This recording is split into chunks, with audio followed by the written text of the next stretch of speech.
एक साहूकार था, उसके परिवार में 5 बेटे, उनकी बहुएं और एक बेटी थी। बेटी विवाहित थी लेकिन अभी तक उसका गोना नहीं हुआ था, इसलिए वह भी अपने माता पिता के साथ ही रहती थी। एक दिन साहूकार की पत्नी अपने लिए दशामाता का डोरा ले रही थी तो उसकी बहुओं ने भी डोरे ले लिए और उन्होंने अपनी सास से पूछा कि क्या दीदी के लिए भी डोरा लेना है, तो सास ने तुरंत ही कह दिया कि हाँ, उसके लिए भी डोरा लेना है। इस पर बहुओं ने कहा कि मांझी दीदी की तो कुछ दिनों में विदाई होने वाली है, यदि यह विदाई व्रत से पहले ही हो गई तो क्या होगा। इस पर सास ने उत्तर दिया कि यदि ऐसा हुआ तो मैं व्रत का सारा सामान उसके साथ ही रख दूंगी, जिससे वह अपने ससुराल में पूजा कर लेगी।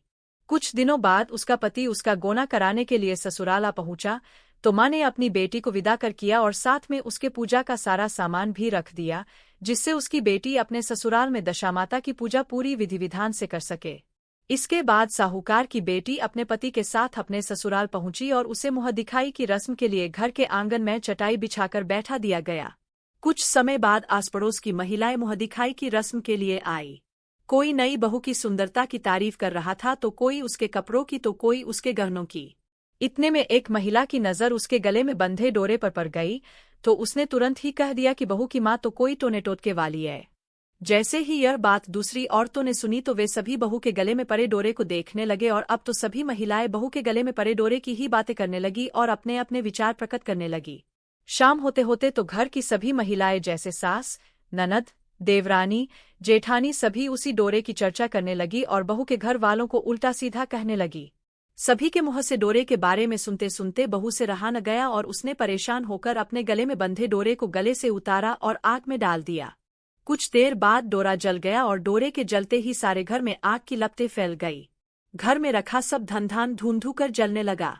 घर के सभी छोटे बड़े अपने प्राण बचाकर घर से बाहर भाग गए और अंत में घर में केवल नई बहू और उसका पति ही रह गया। चूंकि घर का सारा सामान जल गया था, इसलिए घर की ऐसी हालत हो गई कि घर में न तो खाने के लिए कोई अन्न था और न ही पहनने के लिए कोई कपड़े। अब दोनों पति पत्नी गांव छोड़कर रोजगार की तलाश में दूसरे गांव के लिए निकल गए। अंत में चलते चलते वे उसी गांव पहुंच गए जिस गांव की वह लड़की थी। लड़की ने अपने पति से कहा कि तुम यहाँ इस लोहार के यहाँ काम के लिए पूछो और मैं भी कोई काम ढूंढती हूँ। इतना कहकर वह वहां से चली गई और एक कुएं के पास जाकर बैठ गई।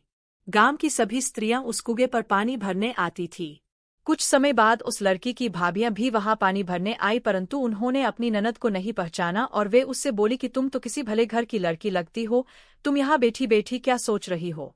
इस पर उसने कहा कि मैं इस गांव की नहीं हूँ, मैं तो यहाँ काम की तलाश में आई हूँ, कुछ काम हो तो बताओ। इस पर उसकी बड़ी भाभी बोली कि हमारी ननद की शादी हो गई है और वो अपने ससुराल चली गई है, तुम हमारे बच्चों की देखभाल कर सको तो बताओ। इस काम के लिए वह तुरंत ही तैयार हो गई। इसके बाद उस लड़की की सभी भाभी अपने घर आ गई और घर पर आते ही वे अपनी सास से बोली कि कुएं पर एक लड़की बैठी है, हमारे कहने पर वह हमारे घर रहकर हमारे बच्चों की देखभाल करने को राजी हो गई है, अगर आप कहें तो हम उसको अपने घर पर रख ले। इस पर सास ने कहा कि खुशी से रख लो, परंतु तुम लोग आपस में झगड़ा मत करना। इस पर सभी बहुओं ने हामी भर दी। वे वापस कुएं पर गई और उस लड़की को अपने साथ अपने घर पर ले आई। अब वह लड़की अपने भाभियों के बच्चों की देखभाल करती, उनके साथ खेलती और इस प्रकार वह अपना और अपने पति का जीवन निर्वाह करने लगी। कुछ दिनों बाद पुनर्दशामाता का डोरा लेने का समय आया तो सभी बहुओं ने अपनी सास के कहने पर डोरा ले लिया और उन्होंने अपनी सास से पूछा कि क्या इस लड़की के लिए भी डोरा लेना है, तो सास ने तुरंत ही कह दिया कि हाँ। इस पर बहुओं ने अपनी सास को कहा कि इसी प्रकार आपने दीदी के लिए भी डोरा ले लिया था, परंतु वह दशामाता की पूजा से पहले ही विदा होकर यहाँ से चली गई थी। अब इस लड़की को आप डोरा दिलाना चाहती है, कहीं यह भी पूजा से पहले ही यहाँ से चली गई तो क्या होगा। इस पर उनकी सास बोली कि तुम्हारी ननद ने अपने घर जाकर पूजा की होगी, क्योंकि मैंने पूजा का सारा सामान उसके साथ रख दिया था। इसी प्रकार यह लड़की पूजा होने तक यदि इसी घर में रहेगी तो हमारे साथ यह भी पूजा में अपने आप ही शामिल हो जाएगी और यदि यह कहीं और चली गई तो वह वहां पर ही पूजा कर लेगी। यह सब बात सुनकर उस लड़की ने भी दशामाता का डोरा ले लिया। 9 दिन तक वह दशामाता की कहानी तथा व्रत पूजन में शामिल होती रही। 10वें दिन लड़की की माता और सभी बहुओं ने सर धोया और स्नान किया। इसके बाद घर में चौका लगाया तथा पूजन की तैयारी करने लगी। उस लड़की ने अपनी भाभियों से पूछा कि यदि घर में कोई पुराना कपड़ा हो तो मुझे भी दे दीजिए, जिससे मैं भी स्नान कर लूं। लड़की की भाभियों ने अपनी सास से पूछकर अपनी ननद की साड़ी उस लड़की को दे दी। अपनी पुरानी साड़ी लेकर वह स्नान करने चली गई और उसने भी सर धोया और स्नान किया। इसके बाद वह साड़ी पहनकर पूजा में सम्मिलित होने के लिए आकर बैठ गई। वह जैसे ही पूजा के लिए बैठी तो बहू ने अपनी सास को कहा कि यह तो हमारी दीदी जैसी लग रही है। इतना सुनते ही उनकी सास नाराज होकर बोली कि तुम लोगों के मन में जो भी आता है वह बोल देती हो। तुम लोग पूजा के समय भी शांत होकर नहीं बैठ सकती हो। अब तुम लोग शांत बैठो और मुझे कथा कहने दो। इतना सुनते ही सभी बहुएं शांत होकर बैठ गई। पूजा की समाप्ति पर घर की सभी स्त्रियों ने पारण किया। यह देखकर उस लड़की ने भी पारण किया। इसके बाद सभी स्त्रियां एक दूसरे का सर गुथने लगी। उस लड़की की एक भाभी ने जैसे ही उस लड़की का सर गुथना शुरू किया तो वह बोली कि जैसी गूंथ तुम्हारे सर में है वैसी ही गूंथ हमारी ननद के सर में भी थी। यह सुनकर सास नाराज होकर बोली कि तुम मेरी बेटी की तुलना इससे क्यों कर रही हो। सास ने अपनी बहू को डांट तो दिया, परंतु बहू की बात से सास के मन शंका होने लगी। इसलिए सास ने उस लड़की से कहा कि आज रात तुम मेरे पास ही सोना। रात को जब सभी बहुएं चिर निद्रा में सो गई तो उसने लड़की से पूछा कि तुम्हारे पीहर में कभी कोई था या नहीं। तो उस लड़की ने जवाब दिया कि मेरे 5 भाई और भाभियां थीं, आपके जैसे मेरे माता पिता थे। उसने फिर पूछा कि क्या हुआ। इस पर वह लड़की बोली कि मैंने अपने पीहर दशामाता का डोरा लिया था, परंतु दशामाता के पूजन से पहले ही मैं अपने ससुराल के लिए विदा हो गई और ससुराल में जैसे ही मैं पहुंची तो मेरे गले में पड़े डोरे को देखकर वहां की सभी स्त्रियां उसकी हंसी उड़ाने लगी। इससे परेशान होकर मैंने उस डोरे को आग में डाल दिया। उस डोरे के जलने के साथ ही मेरे घर का सारा सामान जलकर भस्म हो गया। मेरे घर के सभी लोग भाग गए। इसके बाद मैं और मेरे पति दोनों भागकर इस गांव में आ गए। इसके बाद उसकी माँ ने पूछा कि तुम्हारा पति कहाँ है, तो वह लड़की बोली कि वह इसी गांव में एक लोहार के यहाँ काम करता है। उस लड़की के मुंह से यह सभी बातें सुनकर उसकी माँ को पता चल गया कि यह उसी की बेटी है और दशामाता के प्रकोप के कारण इसकी यह हालत हुई है। अगली सुबह होते ही उसने अपने 5 बेटों को बुलाकर कहा कि यह तुम्हारी छोटी बहन ही है। तुम्हारा बहनोई एक लोहार के यहाँ काम करता है, जाकर उसे ले आओ।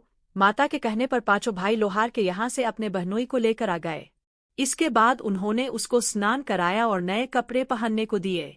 कपड़े पहनकर वह सुंदर साहूकार दिखने लगा। वह भी कुछ दिन तक अपने ससुराल में रहा और उसके बाद पुनः अपने घर चला गया। घर पहुंचकर उसने देखा कि उसके घर के सभी लोग पहले की तरह ही सुखपूर्वक रह रहे हैं। कुछ दिन बीतने के बाद वह पुनः अपने ससुराल आया और अपनी पत्नी को विदा कराकर डोली में बिठाकर अपने घर ले आया। मार्ग में आते हुए उसकी पत्नी अपनी दशा पर विचार कर ही रही थी कि उसे एक नदी दिखाई दी, जिसमें कुछ अप्सराएं स्नान करके दशामाता का डोरा ले रही थी और उनके पास एक डोरा बच गया था। उन अप्सराओं ने आपस में विचार विमर्श किया और बोली कि यदि इस डोली में कोई उच्च वर्ग की महिला हो तो हम उसे ये डोरा दे देते हैं। इतना कहकर वे डोली के पास गई और वह डोरा उस लड़की को दे दिया। वह लड़की जैसे ही ससुराल पहुंची तो उसने देखा कि द्वार पर उसकी सास थाल सजाकर खड़ी है। ननद कलश लिए और देवरानी जेठानी अन्य मांगलिक वस्तुएं लिए उसका स्वागत करने के लिए आतुर है। अब उस लड़की का भव्य स्वागत किया गया। सभी रीति रिवाज होने के बाद पहले की भांति लड़की को आसन पर बैठाया गया। आसन पर बैठने के बाद लड़की ने अपनी सास और अन्य लोगों को कहा कि पिछली बार दशामाता के डोरे के लिए आपने जो अपशब्द कहे थे उसी का यह फल था कि हमारे घर के सब लोग आपस में बिछड़ गए थे तथा घर का सब धन धान्य जलकर स्वाहा हो गया था।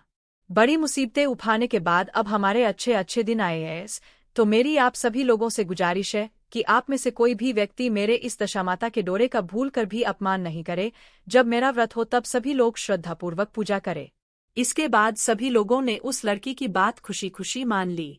इस प्रकार 9 दिनों तक उस लड़की का व्रत चलता रहा और 10वें दिन घर में विधिपूर्वक डोरे की पूजा की गई।